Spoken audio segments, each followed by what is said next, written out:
गुरुवादिध्वान्तरवये वैष्णवेन्दीवरेन्दवे श्रीराघवेन्द्र गुरवे नमोऽत्यन्तदयालवे पात्रे धात्रे मनस्थात्रे विद्यादात्रे सदैव मे पित्रे मात्रे च मित्राय विश्वेशगुरवे नतिः श्रीमन्मध्वमहाचार्यपदपद्मैकसद्मनाम् अणूनां महताञ्चापि भवतात् करुणामयि हरिः ओम् स्वस्ति श्रीरस्तु मे शस्तं निस्तुलात्मनः वस्तुनो नित्यं समस्तव्यस्तयोगतः नमः परस्मै पुरुषाय भूयसे सदुद्भवस्थाननिरोधलीलया गृहीतशक्तित्रितयाय देहिनामन्तर्ध्रुवायानुपलभ्यवर्त्मने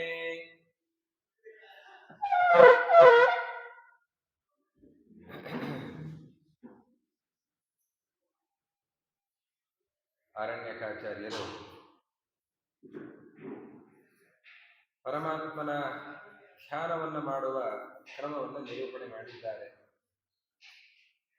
ಭಾಗವತದಲ್ಲಿ ಬಂದಿರುವಂತಹ ಶ್ಲೋಕಗಳ ಉಲ್ಲೇಖವನ್ನು ಮಾಡಿ ಅದರ ವಿವರಣೆಯನ್ನ ಮಾಡಿದ್ದಾರೆ.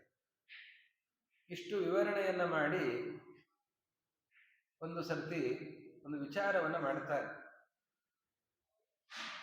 ಸಾಧನೆಗೆ ಬೇಕಾದ ಕೆಲವು ಸಂಪತ್ತುಗಳನ್ನು, ಸಾಧನ ಸಂಪತ್ತಿ, ವೈರಾಗ್ಯ ಇದೆ, ಸ್ವಲ್ಪ ಮಟ್ಟಿಗೆ ಇಂದ್ರಿಯ ಜಯ ಇದೆ,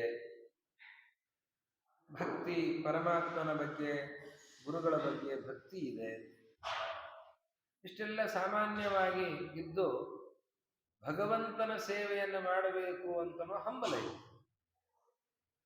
ಅದಕ್ಕೆ ಯೋಗ್ಯವಾದಂತಹ ಪ್ರದೇಶದಲ್ಲಿ ಕೂತು ದೇಶ ಪ್ರಶಂಸಾ, ಕಾಲ ಪ್ರಶಂಸಾ, ದೇಹ ಪ್ರಶಂಸಾ ಇದನ್ನೆಲ್ಲ ಮಾಡಿದ್ದಾರೆ.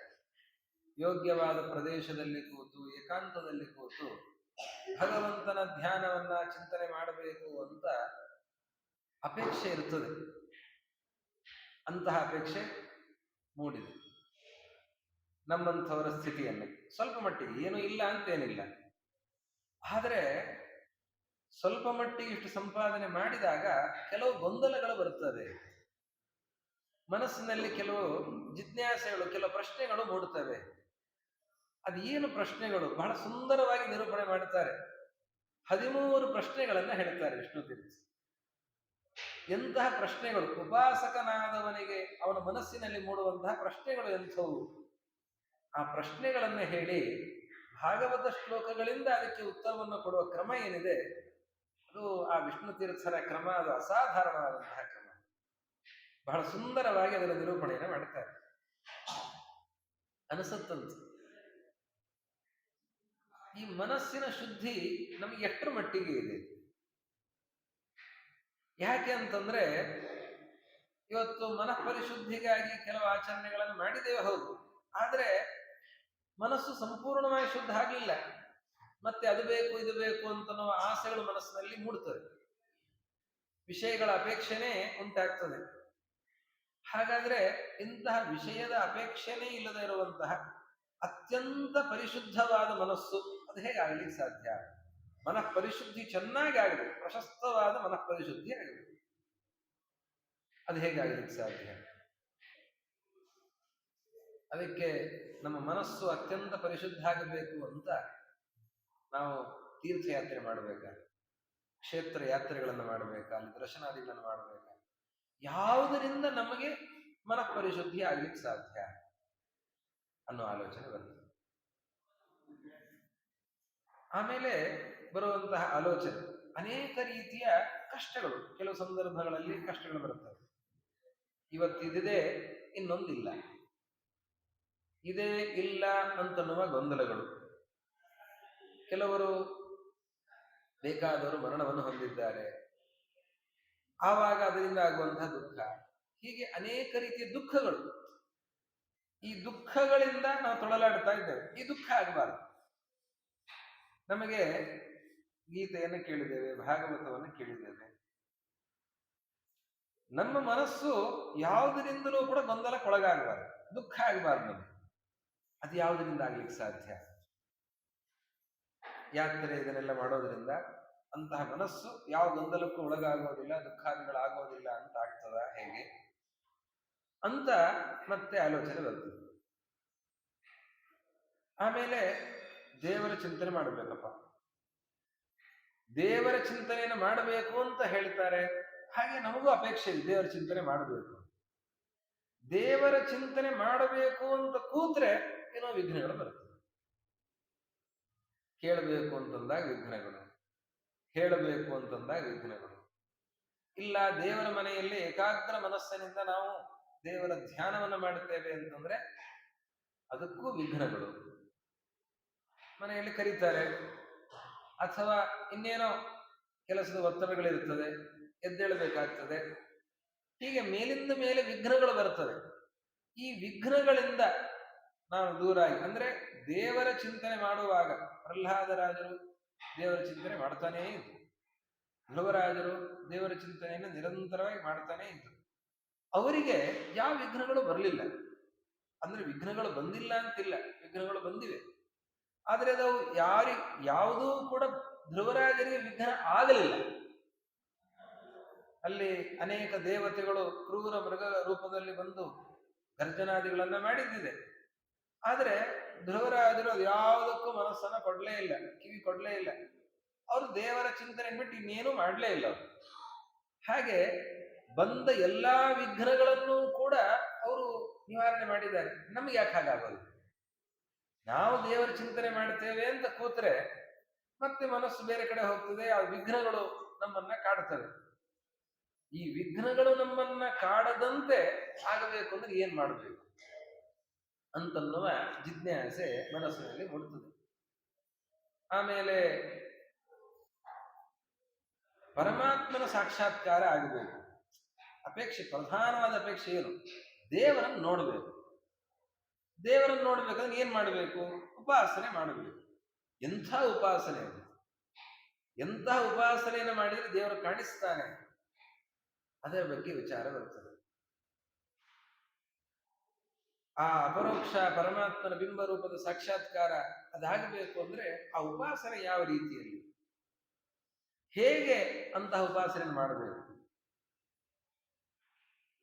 ಇದಾದ ಮೇಲೆ ನಾನು ದೇವರ ಭಕ್ತರ ಅಂತ ಕೆಲವೊಮ್ಮೆ ಪ್ರಶ್ನೆ ಬರ್ತದೆ. ಭಕ್ತಿ ಇದೆ ಅಂದ್ರೆ ನನ್ನಲ್ಲಿರುವ ಭಕ್ತಿ ಎಷ್ಟರ ಮಟ್ಟಿಗಿದೆ? ಶಾಸ್ತ್ರದಲ್ಲಿ ಹೇಳ್ತಾರೆ ನೋಡಿ, ಆತ್ಮ ಆತ್ಮೀಯ ಸಮಸ್ತ ವಸ್ತುಭ್ಯೋಪಿ ಅನಂತ ಗುಣಾಧಿಕ ಅಂತ. ನಮ್ಮವರು, ನಾನು ನಿನ್ನೆ ಚಿಂತನೆಯಲ್ಲಿ ನಾವು ಅದನ್ನು ನೋಡಿದ್ದೇವೆ. ಈ ಎಲ್ಲದಕ್ಕಿಂತಲೂ ಕೂಡ ಅನಂತಪಟ್ಟ ಹೆಚ್ಚು ಪ್ರೀತಿ ದೇವರಲ್ಲಿ ನಮಗಿರಬೇಕು. ಅಷ್ಟರ ಮಟ್ಟಿಗೆ ಸ್ನೇಹ ನಮ್ಮಲ್ಲಿ ಇದೆಯಾ? ಆ ಪರಮ ಭಕ್ತಿಯನ್ನ ನಾವು ಸಂಪಾದನೆ ಮಾಡಿಕೊಳ್ಳೋದು ಹೇಗೆ? ಅಂತಹ ಭಕ್ತಿ ಬರದೇನೆ ದೇವರು ಸಾಕ್ಷಾತ್ಕಾರವನ್ನು ನೀಡೋದಿಲ್ಲ, ಅವನ ಅನುಗ್ರಹ ಆಗೋದಿಲ್ಲ. ಹಾಗಾದ್ರೆ ಅಂತಹ ಭಕ್ತಿ, ಆ ಪರಮ ಭಕ್ತಿ ಬೇಕು. ಆ ಪರಮ ಭಕ್ತಿ ನಮಗೆ ಯಾವುದರಿಂದ ಆಗ್ಲಿಕ್ಕೆ ಸಾಧ್ಯ ಅನ್ನೋ ಪ್ರಶ್ನೆ ಬರುತ್ತೆ. ಇನ್ನು ವೈರಾಗ್ಯ, ವೈರಾಗ್ಯ ಅಂತಂದ್ರೆ ಸರಿಯಾದ ವೈರಾಗ್ಯ ಇದೆಯಾ ನಿಮಗೆ? ಇಲ್ಲ. ನಮಗೆ ವೈರಾಗ್ಯ ಇದೆ. ಯಾವ ರೀತಿಯ ವೈರಾಗ್ಯ? ಮಕ್ಕಳಿಗೆ ಬೇಡೇನೋದು, ಬೇಡ ಬಿಡು ಅಂತ. ಬೇಡ ಬಿಡು ಅಂತಂದ್ರೆ ತಂದ್ಕೊಡ್ಲಿಕ್ಕೆ ಆಗೋದಿಲ್ಲ, ಆದ್ರಿಂದ ಬೇಡ ಬಿಡು ಅಂತ ಹೇಳುವಂತಹ ಮಾತಿಗೆ ಹೊರತು ಅದು ಅಭಾವ ವೈರಾಗ್ಯ. ವಸ್ತು ಇಲ್ಲದೆ ಹೋದಾಗ ಅದು ಬೇಡ ಅಂತ, ಇಲ್ಲದೆ ಹೋದಾಗಲೂ ಹಠ ಮಾಡೋದು ಬೇರೆ, ಅದು ಬೇಕೇ ಬೇಕು ಅಂತ ಹಠ ಮಾಡೋದು ಬೇರೆ. ಆದ್ರೆ ಇಲ್ಲದೆ ಹೋದಾಗ ಬೇಡ ಅಂತ ಅನ್ಕೊಳ್ಳೋದೇನಿದೆ ಅದು ತಕ್ಕ ಮಟ್ಟಿಗೆ ವೈರಾಗ್ಯ. ಆದ್ರೆ ಎಲ್ಲವೂ ಇದ್ದು ಅದರಲ್ಲಿ ಹೆಚ್ಚಿನ ವ್ಯಾಮೋಹ ಇಲ್ಲದೆ ಇರುವಂತಹ ಸ್ಥಿತಿ ಏನಿದೆ, ಆ ವೈರಾಗ್ಯ, ಅದು ಯಾವುದರಿಂದ ಬರಲಿಕ್ಕೆ ಸಾಧ್ಯ ಅನ್ನುವ ಪ್ರಶ್ನೆ. ಆಮೇಲೆ ಇನ್ನೊಂದು ಪ್ರಶ್ನೆ ಬರುತ್ತದೆ. ಈಗ ಲೌಕಿಕ ಯಾವುದೋ ಒಂದು ವಿಷಯ ಇದೆ, ಯಾವುದೋ ಒಂದು ನೋಡಿದ ತಕ್ಷಣ ನೀವು ಇದನ್ನು ತಗೊಳ್ಳಿ ಅಂತಂದ್ರೆ ಯಾಕೆ, ನನಗೇನು ಅದರಿಂದ? ಆ ಒಂದು ಸಣ್ಣ ವಿಷಯ ಬಂತು ಅಂತಂದ್ರೆ ಇದರಿಂದ ನನಗೇನು ಲಾಭ, ಅದರಿಂದ ನನಗೇನು ಹಾನಿ, ಇದು ಎಷ್ಟು ದಿವಸದ ಬಾಳಿಕೆ ಇದಕ್ಕೆ, ಅದರ ಎಲ್ಲದರ ಬಗ್ಗೆ ವಿಮರ್ಶೆ ಮಾಡ್ತೇವೆ. ಲೌಕಿಕ ಒಂದು ವಿಷಯ ಅದನ್ನು ಎಷ್ಟು ವಿಮರ್ಶೆ ಮಾಡ್ತೇವೆ, ಅದು ಮುಗಿಯೋದೇ ಇಲ್ಲ. ಅಷ್ಟು ಕರಾರ ಅದು ಹೀಗೆ ತೀರ್ಮಾನ ಆದ್ಮೇಲೆ ಅದರಲ್ಲಿ ಪ್ರವೃತ್ತಿ. ಅದೇ ಅಲೌಕಿಕ ವಿಷಯದಲ್ಲಿ, ದೇವರ ವಿಷಯದಲ್ಲಿ ಅಷ್ಟು ವಿಚಾರಗಳು ಯಾಕೆ ಬರಲ್ಲ ನಮಗೆ? ನಮಗೆ ಬರಬೇಕೋ ಬೇಡ? ಲೌಕಿಕ ವಿಷಯದಲ್ಲಿ ಯಾವ ರೀತಿಯ ವಿಚಾರಗಳು ಬರುತ್ತೋ ಇಂತಹ ವಿಚಾರಗಳು ಪರಮಾತ್ಮನ ವಿಷಯದಲ್ಲಿ ಯಾಕೆ ಬರೋದಿಲ್ಲ ಅನ್ನುವ ಜಿಜ್ಞಾಸೆ ಮೂಡುತ್ತದೆ. ಇದು ಬೇಕಿದೆ. ಸೂಕ್ಷ್ಮವಾಗಿ ಎಷ್ಟೆಷ್ಟು ಪರಮಾತ್ಮನ ಬಗ್ಗೆ ವಿಚಾರ ಮಾಡುತ್ತೇವೆ, ಶಾಸ್ತ್ರದ ವಿಚಾರವನ್ನು ಮಾಡುತ್ತೇವೆ, ಅಷ್ಟಷ್ಟು ತತ್ವಜ್ಞಾನ ಅತ್ಯಂತ ಸ್ಫುಟ ಆಗ್ತದೆ. ಇದಂಚ ಅತ್ಯವಶ್ಯಕಂ, ಇದು ಅತ್ಯಂತ ಅಪೇಕ್ಷಿತ. ಇದು ಆ ರೀತಿಯಲ್ಲಿ ನಮಗೆ ಅಧ್ಯಾತ್ಮದಲ್ಲಿ ಒಲವು ಯಾಕಿಲ್ಲ? ಲೌಕಿಕ ವಿಷಯದಲ್ಲಿ ಒಲವಿದ್ದಂತೆ ಅಧ್ಯಾತ್ಮದಲ್ಲಿ ಒಲವಿಲ್ಲ ಯಾಕೆ? ಇದು ಪ್ರಶ್ನೆ ಬಂದಿಲ್ಲ ಅಂತಂದ್ರೆ ಆ ಮಟ್ಟಕ್ಕೂ ನಾವಿಲ್ಲ ಅಂತ. ಇಂಥ ಪ್ರಶ್ನೆಗಳು ಮೊದಲು ನಮ್ಮನ್ನ ನಾವೇ ಪ್ರಶ್ನೆ ಮಾಡ್ಕೊಳ್ಬೇಕು. ಯಾಕೆ ನಾವು ಯಾಕೆ ಇನ್ನೂ ಹೀಗಿದ್ದೇವೆ? ಆವರೋಗವು ಎನಗೆ ದೇವ ಧನ್ವಂತರಿ, ಕೈ ಪಿಡಿದು ನೋಡು ದೇವರೇ, ನೀನು ಒಂದು ಸ್ವಲ್ಪ ಪರೀಕ್ಷೆ ಮಾಡಿ ನೋಡು, ನನಗೇನ್ ರೋಗ ಇದೆ? ಕಣ್ಣುಗಳು ನಿನ್ನ ಮೂರ್ತಿಯನ್ನು ನೋಡೋದಿಲ್ಲ, ಕಿವಿಗಳು ನಿನ್ನ ಕಥೆಯನ್ನು ಕೇಳೋದಿಲ್ಲ, ನನಗೇನ್ ರೋಗ ಇದೆ? ಆ ಆಲೋಚನೆಯೇ ಬರ್ತಾ ಇಲ್ಲ. ಆ ಆಲೋಚನೆ ಮೊದಲು ಬರಬೇಕು. ಅದಕ್ಕೇನ್ ಮಾಡಬೇಕು? ಪರಮಾತ್ಮನ ಚಿಂತನೆ ಮಾಡಬೇಕು, ಉಪಾಸನೆ ಮಾಡಬೇಕು. ಆ ಪರಮಾತ್ಮನ ಚಿಂತನೆ ಮಾಡಿದಾಗ ಪರಮಾತ್ಮ ದರ್ಶನವನ್ನು ನೀಡುತ್ತಾನೆ. ಹೇಗೆ ದರ್ಶನವನ್ನು ನೀಡುತ್ತಾನೆ? ಆಮೇಲೆ ಉಪಾಸನೆ ಯಾವ ರೀತಿಯಲ್ಲಿರಬೇಕು, ಎಲ್ಲಿ ಮಾಡಬೇಕು, ಹೇಗೆ ಮಾಡಬೇಕು? ಅದಕ್ಕಾಗಿ ಆ ಪರಮಾತ್ಮನ ಉಪಾಸನೆಯನ್ನು ಅಷ್ಟು ಚೆನ್ನಾಗಿ ಮಾಡೋದಕ್ಕೆ ಮೊದಲು ಏನು ಸಾಧನೆ ಮಾಡ್ಕೊಳ್ಬೇಕು? ಇಷ್ಟೆಲ್ಲ ಬಂತಲ್ಲ, ಇಷ್ಟೆಲ್ಲಾ ಗೊಂದಲಗಳಿವೆ, ಇಷ್ಟೆಲ್ಲಾ ಸಂಶಯಗಳಿವೆ. ನನಗಿರೋ ಇಷ್ಟೆಲ್ಲಾ ಸಂಶಯಗಳನ್ನು ಪರಿಹಾರ ಮಾಡುವರು ಯಾರಿದ್ದಾರೆ? ಎಲ್ಲದಕ್ಕಿಂತ ದೊಡ್ಡ ಪ್ರಶ್ನೆ ಅದು. ನನ್ನ ಈ ಗೊಂದಲವನ್ನು ಪರಿಹಾರ ಮಾಡುವಂತಹ ವ್ಯಕ್ತಿ ಯಾರು? ಇಷ್ಟು ಪ್ರಶ್ನೆಗಳು ಸಾಧಕನಾದವನಿಗೆ ಬರ್ತವೆ ಅಂತ ಹೇಳ್ತಾರೆ. ಈ ಪ್ರಶ್ನೆಗಳು ಬಂದಿಲ್ಲ ಅಂತಂದ್ರೆ ನಾವಿನ್ನೂ ಆ ಸಾಧನೆ ಮೆಟ್ಲನ್ನು ಮುಟ್ಲೇ ಇಲ್ಲ, ಇನ್ನೂ ಆರಂಭದ ಹಂತದಲ್ಲೇ ಇದ್ದೇವೆ ನಾವು. ಇದು ಸಹಜವಾಗಿ ಬರಬೇಕು. ಇದಕ್ಕೆಲ್ಲದಕ್ಕೂ ಕೂಡ ಭಾಗವತದ ಆಧಾರದಿಂದ ಉತ್ತರವನ್ನು ನೀಡುತ್ತಾ ಹೋಗ್ತಾರೆ. ಒಂದೊಂದೇ ಪ್ರಶ್ನೆಗಳಿಗೆ ಉತ್ತರವನ್ನ ನೀಡುತ್ತಾ ಹೋಗ್ತಾರೆ. ಬಹಳ ಸುಂದರವಾಗಿ ಹೇಳ್ತಾರೆ.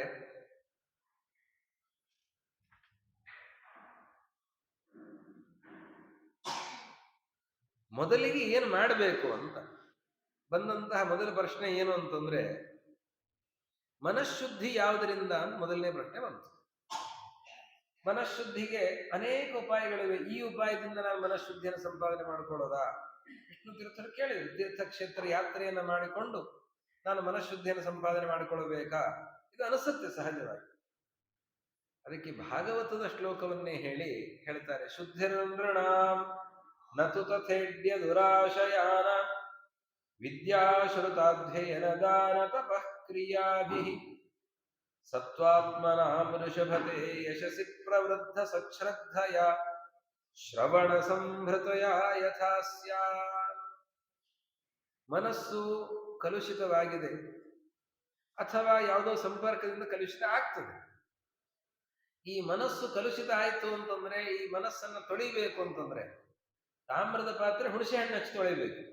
ಈ ಮನಸ್ಸನ್ನು ತೊಳೆಯೋದು ಯಾವುದರಿಂದ?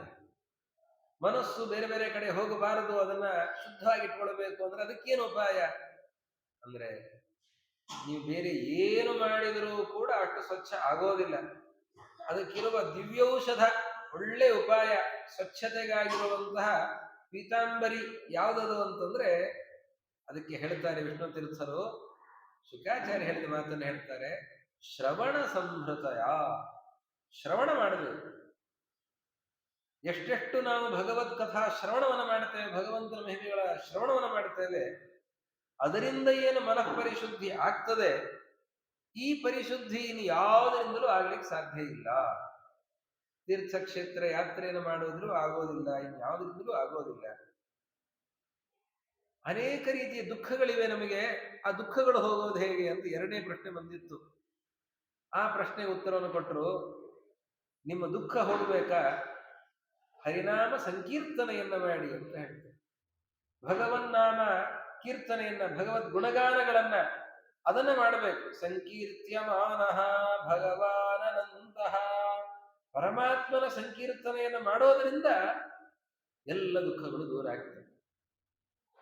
ಆಮೇಲೆ ಬಂದಿರುವಂತಹ ಪ್ರಶ್ನೆ, ವಿಘ್ನಗಳು ಬರುತ್ತವೆ, ಅದರ ಪರಿಹಾರ ಹೇಗೆ, ಎಂತಹ ಉಪಾಸನೆಯನ್ನು ಮಾಡಬೇಕು, ಪರಮಾತ್ಮನ ಅಪರೋಕ್ಷ ಆಗಬೇಕು ಅಂತಂದ್ರೆ ಆ ಉಪಾಸನೆ ಯಾವ ರೀತಿಯಲ್ಲಿ ಇರಬೇಕು, ನಮ್ಮ ಭಕ್ತಿ ಹೇಗಿರಬೇಕು, ಆ ಭಕ್ತಿಯನ್ನ ಸಂಪಾದನೆ ಮಾಡಿಕೊಳ್ಳೋದು ಹೇಗೆ, ವೈರಾಗ್ಯ ಅದನ್ನು ಸಂಪಾದನೆ ಮಾಡಿಕೊಳ್ಳೋದು ಹೇಗೆ, ಇಷ್ಟೆಲ್ಲ ಪ್ರಶ್ನೆಗಳು ಬಂದಿತ್ತು.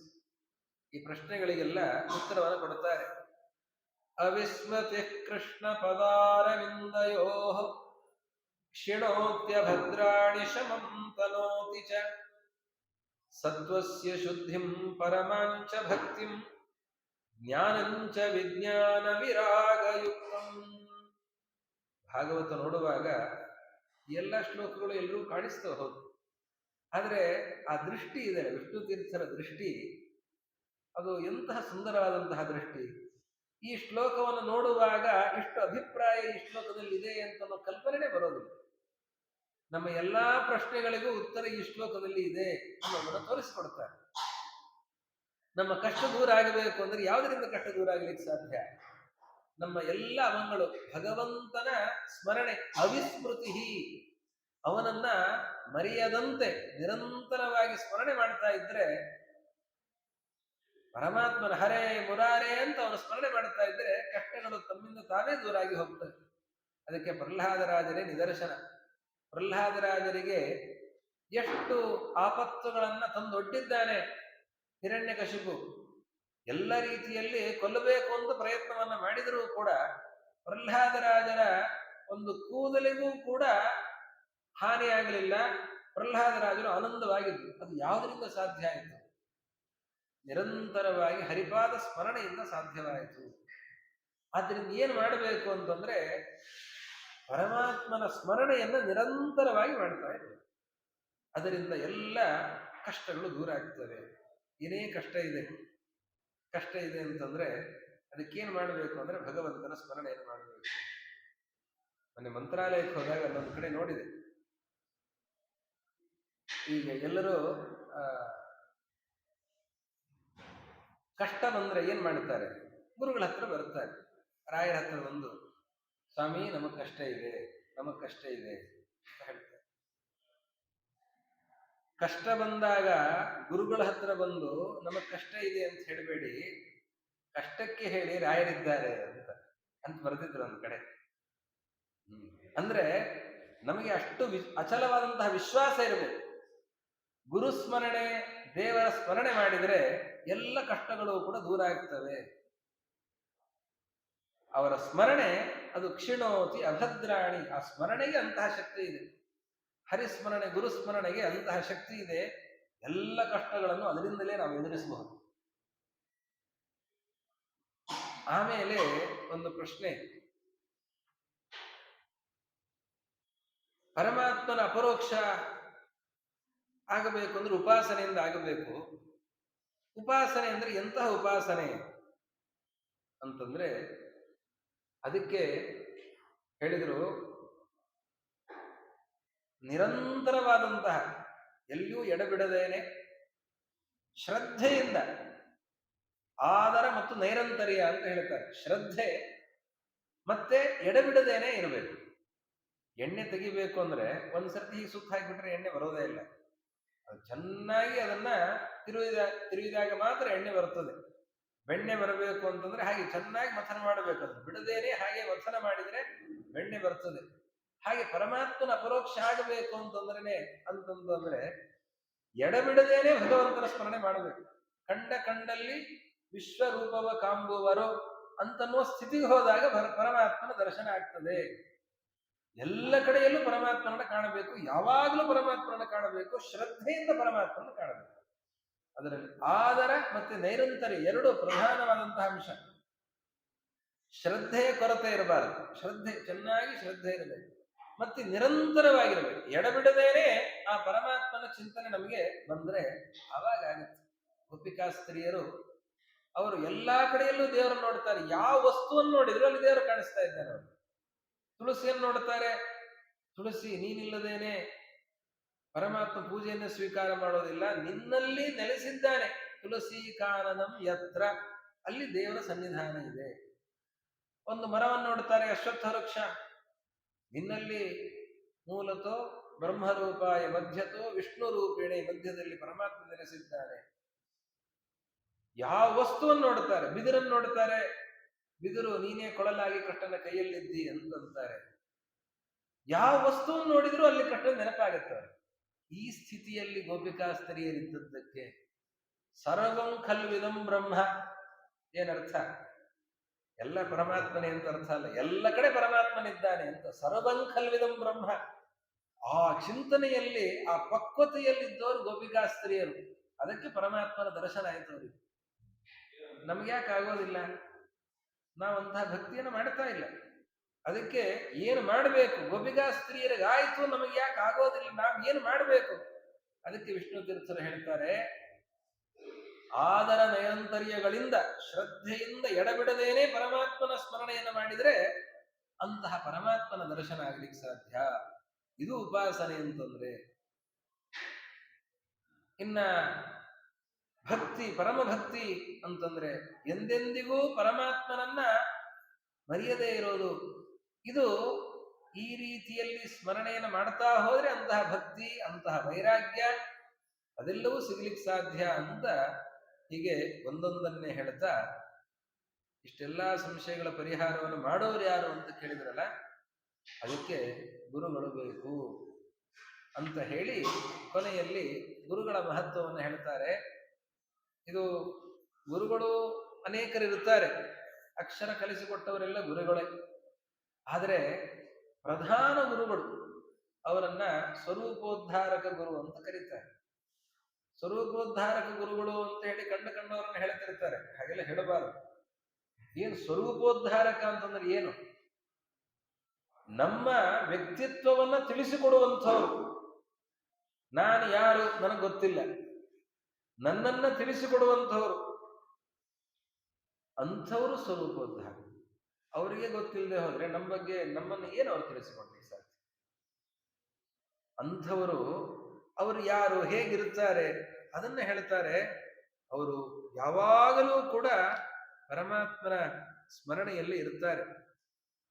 ತ್ರಿಭುವನ ವಿಭವ ಹೇತುಭಿರ ವಿಕುಂಠ ಸ್ಮೃತಿಭಿರಜೇಶ ಸುರಾದಿಭಿರ ವಿಮೃಗ್ಯಾತ್ ನ ಚಲತಿ ಭಗವತ್ಪದಾರವಿಂದ ಲವನಿಮಿಷಾರ್ಧಮಪಿ ಸ್ಮ ವೈಷ್ಣವಾಗ್ರ್ಯ.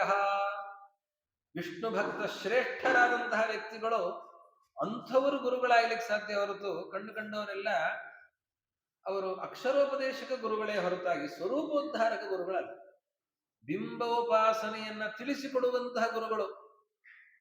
ನಿನ್ನ ಬಿಂಬ ಇಂಥದ್ದು, ಪ್ರತಿಯೊಬ್ಬರಿಗೂ ಕೂಡ ಪರಮಾತ್ಮ ನಿಯಾಮಕನಾಗಿದ್ದಾನೆ. ಆದರೆ ಒಂದೇ ರೂಪದಿಂದ ಇಲ್ಲ. ಒಬ್ಬರಿಗೆ ಗೋಪಾಲಕೃಷ್ಣನಾಗಿದ್ದಾನೆ, ಇನ್ನೊಬ್ಬರಿಗೆ ರಾಮನಾಗಿದ್ದಾನೆ, ಇನ್ನೊಬ್ಬರಿಗೆ ನರಸಿಂಹ, ಇನ್ನೊಬ್ಬರಿಗೆ ವರಾಹ, ಇನ್ನೊಬ್ಬರಿಗೆ ಹಯಗ್ರೀವ. ಯಾರಿಗೆ ಯಾವ ರೂಪ ಹೇಗೆ ಉಪಾಸನೆ ಮಾಡಿದ್ರೆ ಗೊತ್ತಿರೋದಿಲ್ಲ. ಅದಕ್ಕೆ ಆ ಗುರುಗಳು ಅದನ್ನ ತಿಳಿದವರು ಅದನ್ನ ಹೇಳಿಕೊಡ್ತಾರಂತೆ. ಅಂಥವರನ್ನ ಬಿಂಬೋಪಾಸಕ ಗುರುಗಳು ಅಂತ ಹೇಳ್ತಾರೆ. ಅಂತಹ ಗುರುಗಳು ಅವರು ಹೇಗಿರುತ್ತಾರೆ ಅದನ್ನ ಭಾಗವತ ತಿಳಿಸ್ತದೆ. ಪರಮಾತ್ಮನ ಪಾದವನ್ನು ಬಿಟ್ಟು ಒಂದು ಕ್ಷಣ ಆ ಕಡೆ ಈ ಕಡೆ ಹೋಗೋದಿಲ್ಲ. ಯಾವಾಗಲೂ ಭಗವಂತನ ಚಿಂತನೆಯಲ್ಲೇ ಮುಳುಗಿರುತ್ತಾರೆ. ಎಂಥವನು ಪರಮಾತ್ಮ ಅದನ್ನ ಹೇಳ್ತಾರೆ. ಅಜೇಷ ಸುರಾದಿಭಿ ವಿಕುಂಠ ಸ್ಮೃತಿಭಿ, ಅವರ ಸ್ಮರಣೆ ಎಂದಿಗೂ ಕೂಡ ಕದಲೋದಿಲ್ಲ. ಅಂತಹ ಮಹಾನುಭಾವರು ಬ್ರಹ್ಮದೇವರು, ರುದ್ರದೇವರು, ಅವರು ಯಾರ ಪಾದವನ್ನು ನೆನೆಸ್ತಾ ಇದ್ದಾರೆ, ಅವರು ಯಾರನ್ನ ನಿರಂತರವಾಗಿ ಹುಡುಕ್ತಾ ಇದ್ದಾರೆ, ಅಂತಹ ಆ ಪರಮಾತ್ಮನ ಪಾದ ಚಿಂತನೆಯಿಂದ ಯಾರ ಮನಸ್ಸು ಕದಲೋದಿಲ್ಲವೋ ಅಂತಹ ವೈಷ್ಣವಾಗ್ರ್ಯ ಅಂಥವನು ಗುರುವಾಗ್ತಾನೆ. ಸ್ವತಃ ಅಪರೋಕ್ಷೀಕರಿಸಿಕೊಂಡು ತಾನೂ ತಿಳಿಯದೇನೆ ಇನ್ನೊಬ್ಬರಿಗೂ ತಿಳಿಯಲಿಕ್ಕೆ ಸಾಧ್ಯ ಆಗದಂತೆ ಹೇಳಿದರೆ ಅದು ವೇದಾಂತ ಅಂತ ಆಗೋದಿಲ್ಲ. ತಾನು ತಿಳಿದು ಇನ್ನೊಬ್ಬರಿಗೂ ತಿಳಿಸಿ ನಿನಗೆ ಇಂತಹ ಮಾರ್ಗ ಅಂತ ಹೇಳಿ ಯಾರು ಅರ್ಥ ಮಾಡಿಸ್ತಾರಲ್ಲ, ನಿನ್ನ ಬಿಂಬ ರೂಪ ಇಂಥದ್ದು ಅಂತ ತಿಳಿಸಿ ಯಾರು ಅರ್ಥ ಮಾಡಿಸ್ತಾರಲ್ಲ, ಅಂಥವರನ್ನ ಗುರುಗಳು ಅಂತ ಹೇಳಿದ್ದಾರೆ. ಅಂತಹ ಗುರುಗಳು ಎಲ್ಲ ಸಂಶಯ ಪರಿಹಾರವನ್ನು ಮಾಡ್ತಾರೆ. ಏನೆಲ್ಲ ಗೊಂದಲಗಳಿವೆ ಆ ಎಲ್ಲ ಗೊಂದಲಗಳ ಪರಿಹಾರವನ್ನು ಮಾಡ್ತಾರೆ. ಅವರು ಯೋಗ್ಯವಾದ ಕಾಲಕ್ಕೆ ಸಿಗ್ತಾರೆ. ಯಾವಾಗಲೂ ಸಿಗಬೇಕು ಅಂದ್ರೆ ಸಿಗೋದಿಲ್ಲ. ಇವನ ಒಂದು ಪಕ್ವತೆ ಬರಬೇಕು. ಪಕ್ವತೆ ಬಂದಾಗ ಆವಾಗ ಅಂತಹ ಗುರುಗಳು ಸಿಗ್ತಾರೆ. ಅಲ್ಲಿಯ ತನಕ ಏನ್ ಮಾಡಬೇಕು? ನಿರಂತರವಾಗಿ ಶ್ರವಣ ಮಾಡಬೇಕು, ಹರಿನಾಮ ಕೀರ್ತನೆಯನ್ನು ಮಾಡಬೇಕು, ಭಗವಂತನ ಚಿಂತನೆಯನ್ನು ಮಾಡ್ತಾ ಇರಬೇಕು. ಆ ರೀತಿಯಲ್ಲಿ ಮಾಡ್ತಾ ಹೋದ್ರೆ ಆವಾಗ ಅಂತಹ ಗುರುಗಳ ಪ್ರಾಪ್ತಿ ಆಗ್ತದೆ ಅಂತ ಬಿಂಬೋಪಾಸಕ ಗುರು ಪ್ರಾಪ್ತಿಯ ಪ್ರಕರಣವನ್ನ ನಿರೂಪಣೆ ಮಾಡಿದ್ದಾರೆ. ಮುಂದೆ ಧರ್ಮೋಪದೇಶವನ್ನ ನಿರೂಪಣೆ ಮಾಡುತ್ತಾರೆ. ಭಕ್ತಿ ಮಾರ್ಗವನ್ನ ತೋರಿಸಿ ಇಡೀ ಭಾಗವತದಲ್ಲಿ ಅತ್ಯಂತ ಮುಖ್ಯವಾಗಿರುವಂತಹದ್ದು ಅಂತಂದ್ರೆ ಭಾಗವತ ಧರ್ಮಗಳು. ಭಾಗವತ ಧರ್ಮ ಬಹಳ ಮಹತ್ವದ್ದು. ಭಾಗವತ ಧರ್ಮ, ಈ ಭಾಗವತ ಧರ್ಮ ಭಾಗವತದಲ್ಲಿ 3 ಕಡೆ ಬಂದಿದೆ. ನಾನು ಆರಂಭದಲ್ಲಿ ಹೇಳಿದ್ದೆ. ಇದು ಕಪಿಲೋಪಾಖ್ಯಾನದಲ್ಲಿ ಬಂದಿದೆ. 7ನೇ ಸ್ಕಂಧದಲ್ಲಿ ನಾರದ ಯುಧಿಷ್ಠಿರರ ಸಂವಾದದ ಪ್ರಸಂಗದಲ್ಲಿ ಬಂದಿದೆ. ಆಮೇಲೆ ಈ ವಿಷಯ ಇದು 11ನೇ ಸ್ಕಂಧದಲ್ಲಿ ಜಾಯಂತಿಯೋಪಾಖ್ಯಾನದಲ್ಲಿ ಬಂದಿದೆ. ಹೀಗೆ 3 ಕಡೆ ಈ ವಿಷಯ ಬರುತ್ತದೆ. ಈ ಯುಧಿಷ್ಠಿರ ಮತ್ತು ನಾರದರ ಸಂವಾದದ ಪ್ರಸಂಗದಲ್ಲಿ ಇದನ್ನ ಹೇಳ್ತಾ ಈ ಧರ್ಮಗಳ ನಿರೂಪಣೆಯನ್ನು ನಮಗೆ ಮಾಡಿ. ಬಹಳ ಮಹತ್ವದ್ದು ಈ ಧರ್ಮ. ಈ ಭಾಗವತ ಧರ್ಮ, ಪರಿಶುದ್ಧವಾದ ಭಾಗವತ ಧರ್ಮವನ್ನ ಆಚರಣೆ ಮಾಡೋರೇ ದುರ್ಲಭ. ಯಾಕೆ ಬೇಕು ಈ ಭಾಗವತ ಧರ್ಮಗಳು ಅಂತಂದ್ರೆ, ಈ ಭಾಗವತ ಧರ್ಮಗಳ ಪಾಲನೆಯನ್ನ ಮಾಡಿದಾಗ ಮಾತ್ರ ಆ ಪರಮ ಭಕ್ತಿ ಬರಲಿಕ್ಕೆ ಸಾಧ್ಯ. ಯಾವುದರಿಂದ ಪರಮಾತ್ಮನ ಸಂತೋಷ ಆಗ್ತದೆ ಅಂತಹ ಭಕ್ತಿ ಬರಬೇಕು ಅಂತಂದ್ರೆ, ದೇವರ ಅನುಗ್ರಹ ಆಗೋದೇ ಭಕ್ತಿಯಿಂದ. ಮೋಕ್ಷವನ್ನು ಪರಮಾತ್ಮ ಹಾಗೆ ನೀಡ್ತಾನ, ಅವನ ಅನುಗ್ರಹ ಮಾಡಿದಾಗ ಮೋಕ್ಷ ಸಿಗ್ತದೆ.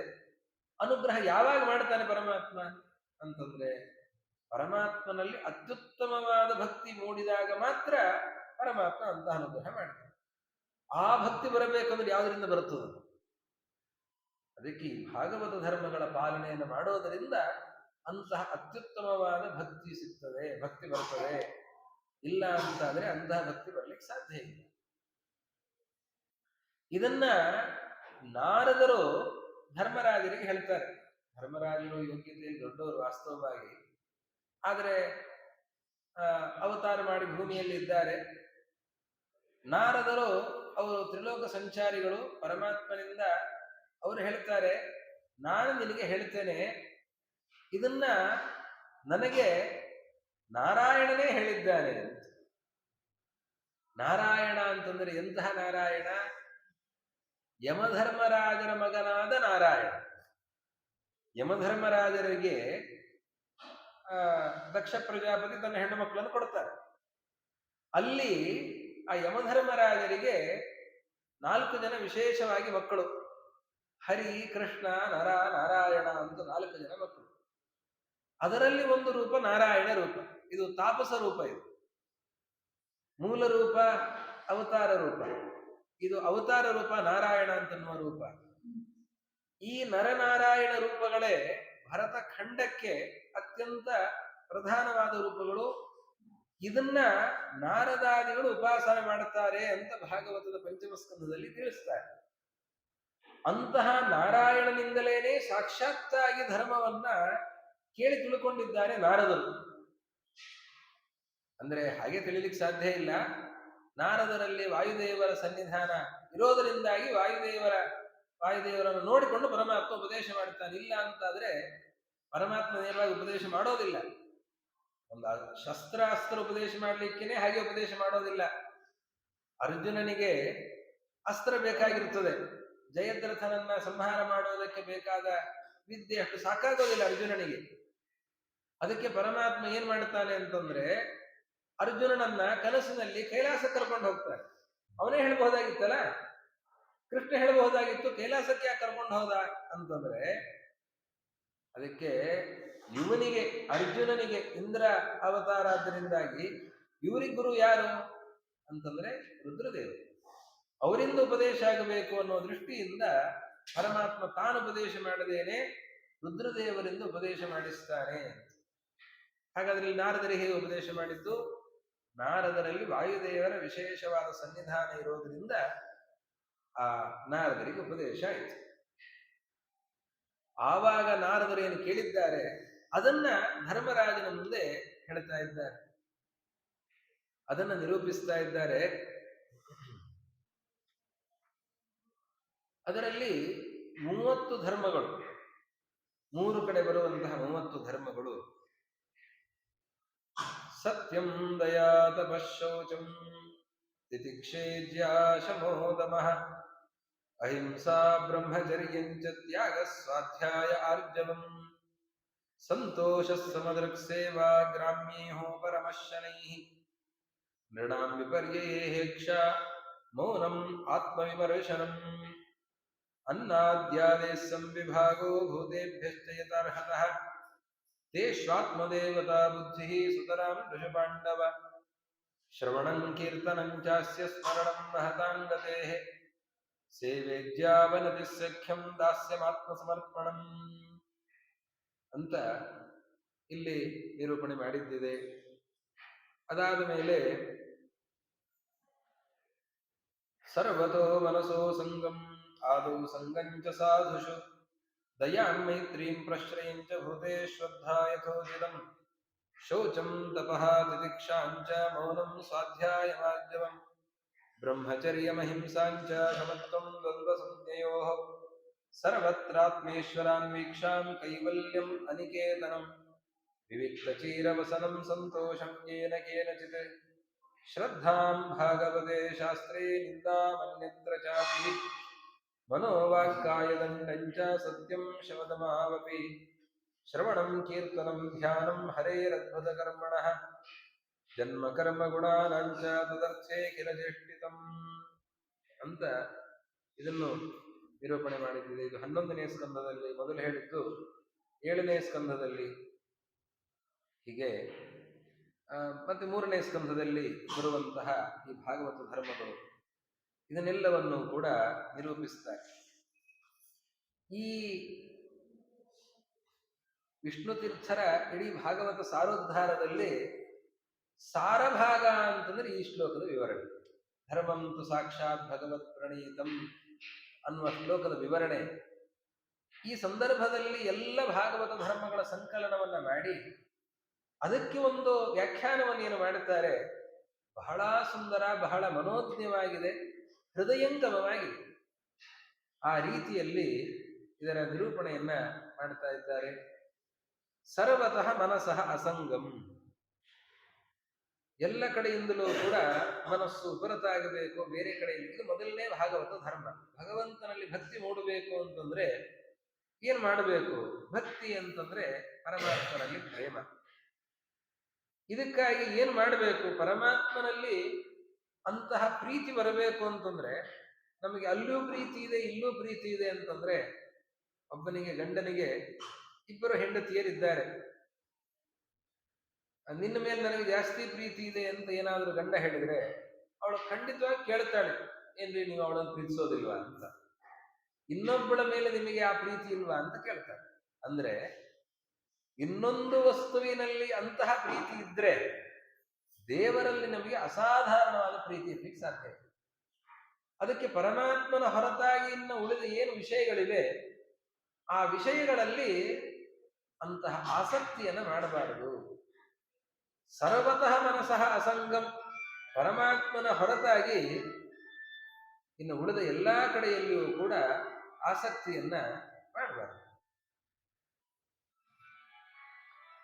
ಇದರಿಂದಲೇನೆ ಅಂತಹ ಭಕ್ತಿ ಬರಲಿಕ್ಕೆ ಸಾಧ್ಯ. ಇದು ಪರಮಾತ್ಮನಲ್ಲಿ, ಪರಮಾತ್ಮನ ಭಕ್ತರಲ್ಲಿ ಅಂತಹ ಆದರವನ್ನ ಮಾಡಬೇಕು. ಪರಮಾತ್ಮನಲ್ಲಿ ಮಾಡೋದು ಸರಿ, ಪರಮಾತ್ಮನ ಭಕ್ತರಲ್ಲಿ ಯಾಕೆ ಮಾಡಬೇಕು ಅಂತಂದ್ರೆ, ಪರಮಾತ್ಮನಲ್ಲಿ ನಾವು ಆದರವನ್ನ ಹೇಗೆ ಮಾಡುತ್ತೇವೆ, ಅದು ಪರಮಾತ್ಮನ ಭಕ್ತಿ ಅಂತ ಆಗೋದು ಯಾವಾಗ ಅಂತಂದ್ರೆ, ಪರಮಾತ್ಮನ ಭಕ್ತರಾದವರಲ್ಲಿ ಭಕ್ತಿಯನ್ನು ಮಾಡಿದಾಗಲೇನೆ ಅದು ಪರಮಾತ್ಮನ ಭಕ್ತಿ ಅಂತ ಆಗುತ್ತೆ. ಬಹಳ ಸುಂದರವಾಗಿ ಅದರ ನಿರೂಪಣೆಯನ್ನು ಮಾಡುತ್ತಾರೆ.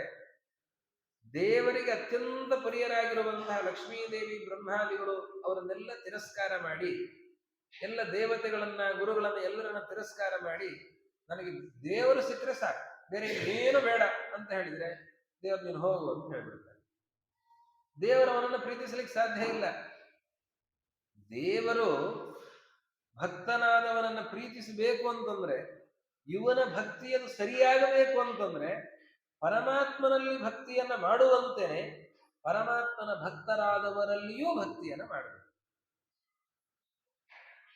ಅದಕ್ಕೆ ಕುಂತಿ ಕೇಳುವ ಪ್ರಾರ್ಥನೆ ಏನು ಅಂತಂದ್ರೆ,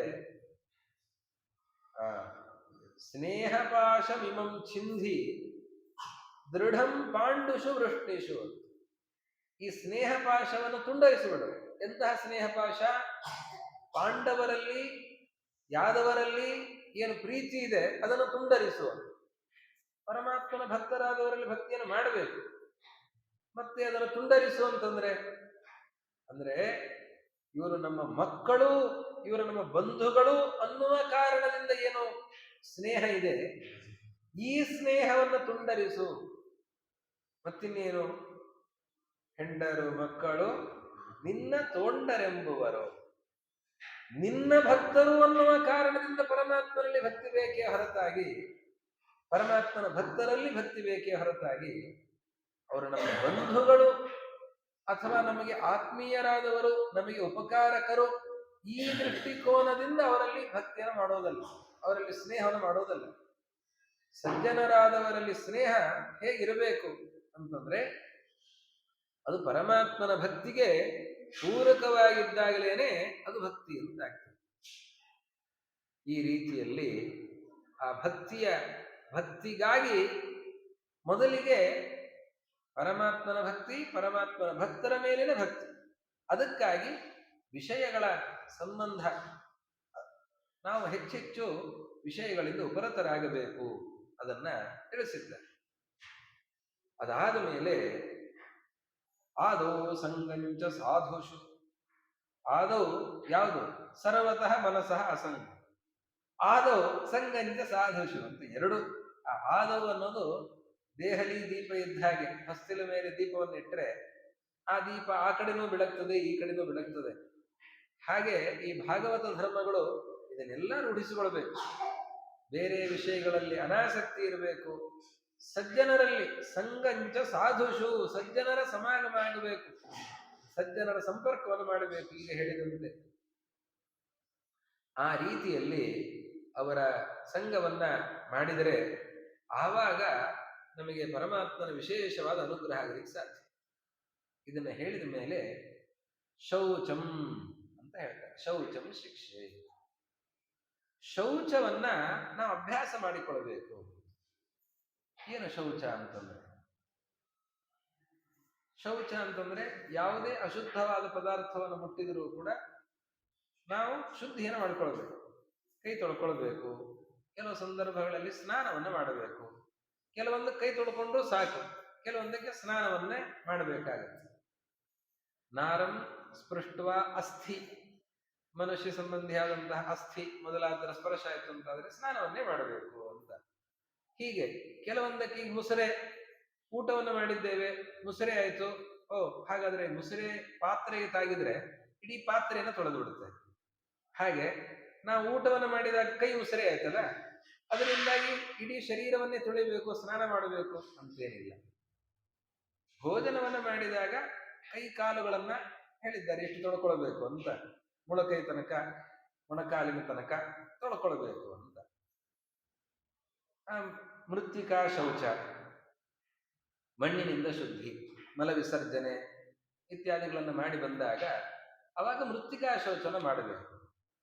ಮಣ್ಣಿನಿಂದ ಶುದ್ಧಿ, ನೀರಿನಿಂದ ಶುದ್ಧಿ, ಇದು ಶುದ್ಧಿ ಇದೆ. ಹೌದು, ಮನುಸ್ಮೃತಿಯಲ್ಲಿ ಒಂದು ವಾಕ್ಯ ಬರ್ತದೆ, ಯಹ ಅರ್ಥಶುಚಿ ಸಹ ಶುಚಿ ನ ಮೃತ್ವಾರಿ ಶುಚಿ. ಬರೀ ನೀರು ಮಣ್ಣು ಅದರಿಂದ ಶುದ್ಧಿ ಅಂತ ತಿಳ್ಕೊಳ್ಬೇಡಿ.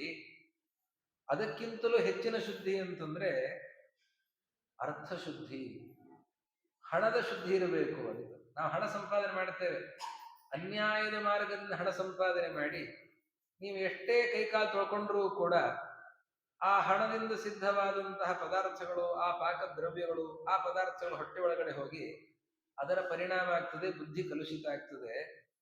ಸಂಪಾದನೆ ಮಾಡುವ ಹಣ ಅದು ಅನ್ಯಾಯ ಮಾರ್ಗದ್ದಾಗಿರಬಾರದು, ಶುದ್ಧವಾದ ಮಾರ್ಗದಿಂದಿರಬೇಕು. ಅರ್ಥ ಶುಚಿ ಅಂತ ಹೇಳ್ತಾರೆ ವಿಷ್ಣು ತೀರ್ಥರು.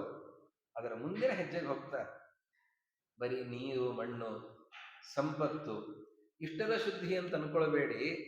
ಇಲ್ಲಿ ಶುದ್ಧಿ ಅಂತ ಹೇಳ್ತಾ ಇರೋದು ಮನಸ್ಸಿನ ಶುದ್ಧಿಯನ್ನ. ಭಾಗವತ ನಮಗೆ ತಿಳಿಸ್ಕೊಡ್ತಾ ಇರೋದು ಶುದ್ಧಿ ಅಂತಂದ್ರೆ ಶೌಚಂ ಶಿಕ್ಷೆ ಅಂತಂದ್ರೆ ಯಾವುದು ಶೌಚ ಅಂತಂದ್ರೆ ಮನಸ್ಸಿನ ಶೌಚ. ಮನಸ್ಸಿನ ಶೌಚ ಅದು ಆಗೋದು ಹೇಗೆ ಅಂತಂದ್ರೆ ಅದಕ್ಕೇನು ಉಪಾಯ, ಅದಕ್ಕೆ ನಿರೂಪಣೆ ಮಾಡ್ತಾರೆ. ಶೌಚಂ ಪರಮಶುದ್ಧಿಶ್ಚ ನಿಷ್ಕಾಮತ್ವೇನೇವ ಭವತಿ. ಆಸೆ ಮನಸ್ಸಿನಲ್ಲಿ ಮೂಡ್ಲಿಲ್ಲ ಅಂತಾದ್ರೆ ಆವಾಗ ಮನಸ್ಸು ಸ್ವಚ್ಛ ಆಗಿರುತ್ತದೆ. ಬೆಳ್ಳಿ ಪಾತ್ರೆಗೆ, ಬೆಳ್ಳಿ ಪದಾರ್ಥಕ್ಕೆ ನೀರು ತಾಕ್ತಾ ಇತ್ತು ಅಂದ್ರೆ ಆ ಪದಾರ್ಥ, ಆ ಪಾತ್ರೆ ಕಪ್ಪಾಗ್ತಾ ಹೋಗುತ್ತೆ. ಹಾಗೆ ಮನಸ್ಸು ಅದು ಕಲುಷಿತ ಆಗೋದು ಯಾವುದರಿಂದ ಕಲುಷಿತ ಆಗ್ತದೆ? ಆಸೆಯಿಂದ ಮನಸ್ಸು ಕಲುಷಿತ ಆಗ್ತದೆ. ಆದ್ದರಿಂದ ಶೌಚಂ ಶಿಕ್ಷೆ ಅಂತಂದ್ರೆ ಮನಸ್ಸಿನ ಶೌಚವನ್ನು ಹೇಳ್ತಿದ್ದಾರೆ, ಬರೀ ಹೊರಗಿನ ಶರೀರದ ಶೌಚವನ್ನು ಹೇಳ್ತಾ ಇರೋದಲ್ಲ. ಮನಸ್ಸಿನ ಶೌಚ ಅದು ಯಾವುದರಿಂದ ಸಾಧ್ಯ ಆಗ್ತದೆ ಅಂತಂದ್ರೆ ನಿಷ್ಕಾಮನೆಯಿಂದ.